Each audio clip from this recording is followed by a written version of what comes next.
abakuze muri iyi myaka bitandukanye n'imyaka yatambutse mu binyejana n'ibinyabihumbi, abakuze basigaye ari bake cyane kubera impamvu nyinshi zibahitana.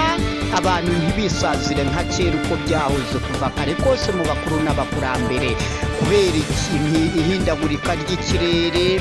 Ubukonje iyo bwiyongereye burabahitana, n'ubushuhe iyo bwiyongereye burabahitana, inzara yije irabahitana, imyuzure yize irabahitana, noneho ugasanga intambara yo zise zihitana abakuze, noneho ugasanga ibirwara by'ibyorezo iyo bize bihitana abakuze kuko ni abanyantege nkeya. Bityo rero ubukene nabwo bukabazongwa bikabafatirana, inzara n'ibiciro bihambaye.